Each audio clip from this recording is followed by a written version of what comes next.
Octavie Véricelle, bonjour. Vous êtes expert comptable, vous êtes aussi membre du Conseil de l'Ordre. Et le 1er janvier prochain, eh bien, la France et les Français vont rentrer dans un nouveau système qui sera le prélèvement à la source. Tous les contribuables, ou presque, vont être concernés par cette réforme. Est-ce que les contribuables ont une démarche à faire pour rentrer dans ce système? Non, aujourd'hui, l'administration fiscale a tout préparé. Donc, à partir de maintenant, un taux a été communiqué à chaque contribuable. Chaque contribuable a jusqu'au 15 septembre pour éventuellement se rapprocher de l'administration fiscale et dénoncer ce taux.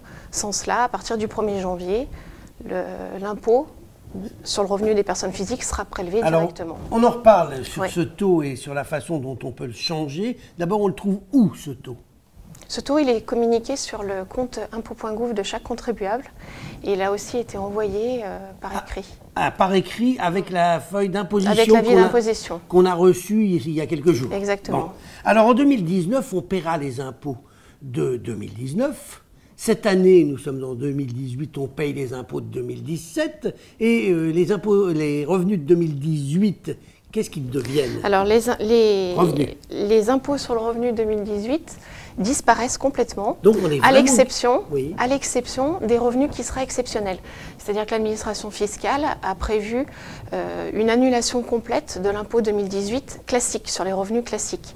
Mais restera taxable le revenu éventuellement excédentaire. C'est pour ça qu'on parle d'une année blanche, mais uniquement pour le revenu classique. Donc, dans cette opération, le contribuable est gagnant d'une année d'impôt. Sur l'ensemble de son existence, oui, il sera voilà. gagnant. Et ça permettra aussi, en cas de décès d'un contribuable, jusqu'à présent, c'était la succession qui devait payer les impôts de l'année précédente. Là, aujourd'hui, tel ne sera plus le cas, puisque les impôts seront à peu près réglés à partir de ce moment-là. Oui. Et de la même manière, quand on part à la retraite, on n'a pas l'effet de payer l'impôt, de payer l'impôt l'année du départ sur les revenus de l'année précédente. Octavie Véricelle, alors vous avez parlé tout à l'heure de ce taux d'imposition qu'on a reçu à la fois sur son site internet et sur la feuille d'imposition qu'on a reçue.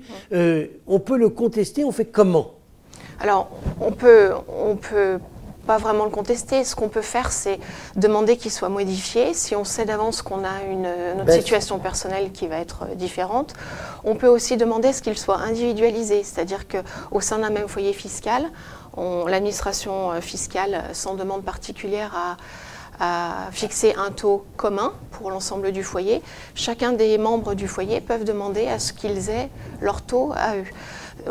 Une dernière chose aussi, on peut demander à ce qu'il y ait l'application d'un taux neutre, c'est-à-dire un taux qui ne prend pas en compte les différents éléments familiaux qui peuvent moduler l'impôt, mais qui serait basé que sur le seul revenu. Et là, ça évite que l'employeur connaisse la situation de fortune, la situation éventuellement du conjoint ou de la conjointe de son salarié. Voilà, exactement. Dites-moi, est-ce que les entreprises ont déjà expliqué à leurs salariés qu'au 1er janvier, leur salaire serait amputé d'une partie correspondant à l'impôt? Parce que ceux qui n'ont pas suivi l'actualité risquent d'être surpris le 30 janvier d'ailleurs, puisque ça sera en fin de mois où ils recevront un salaire et diminué celui qui touchait 2000 jusqu'à présent touchera peut-être que 1800 ou 1700. Est-ce que ça a été expliqué par les entreprises? Il faut que ça le soit. Alors aujourd'hui, comme la mesure a mis quand même pas mal de temps à se mettre en place,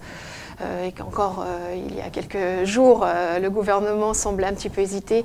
Certains ont peut-être mis le pied sur la communication, mais là, il va falloir que d'ici le mois de janvier, la communication s'amplifie dans les entreprises. Les entreprises ont pris conscience de ça, elles sont prêtes déjà à gérer cette réforme? Oui, les entreprises le sont, et puis avec leurs conseils, leurs experts comptables notamment que nous sommes, elles sont prêtes, oui. Alors dites-moi, qu'est-ce qui va se passer? Une entreprise qui prélève sur les salaires, qui ne reverse pas cet argent au fisc comme elle le devait, qui fait faillite en cours d'année, le salarié, il aura payé ses impôts à l'entreprise, mais ça n'aura pas été payé au fisc. Est-ce que ça, c'est prévu? Alors, il va y avoir, l'administration va certainement créer un fonds, à l'exemple du fonds qui existe en cas de défaillance d'entreprise pour payer les cotisations sociales, salariales et patronales. Et les salaires. Voilà, et les salaires, donc c'est les AGS notamment. Là, on imagine qu'il va y avoir un fonds identique pour prendre en charge les impôts des particuliers, des entreprises défaillantes. Octavie Véricel, comment ce prélèvement à la source va être appliqué pour les auto-entrepreneurs? Alors les auto-entrepreneurs, aujourd'hui, il y a deux cas de figure. Soit ils ont un prélèvement forfaitaire libératoire, parce que leur revenu est inférieur à un certain niveau. Donc là, ça veut dire qu'aujourd'hui, ils sont déjà prélevés à la source, et donc pour eux, rien ne change, s'ils sont dans ce schéma-là. Pour ceux qui n'avaient pas droit au prélèvement forfaitaire libératoire, et qui payaient l'impôt sur le revenu comme d'autres particuliers, eux vont évidemment basculer dans le système du prélèvement à la source. Ah d'accord, donc ça sera appliqué en plus sur leur déclaration trimestrielle, ils verseront. Oui, enfin ils seront prélevés sur leur compte en banque à partir d'un taux qui sera communiqué comme un travailleur indépendant classique. Avant de nous quitter, juste un petit mot. Comment on peut modifier le taux? Il faut envoyer une lettre recommandée? Il faut faire quoi? Il faut prioritairement aller sur son compte impôt.gouv. Il y a une rubrique qui s'appelle Gérer mon prélèvement à la source. Voilà. Et sinon, eh bien, il faut contacter l'administration fiscale. Il y a un numéro qui a été mis en place. Eh bien, je pense que tout le monde aura un peu mieux compris cette réforme qui intervient le 1er janvier prochain. Octavie Véricel, je vous remercie.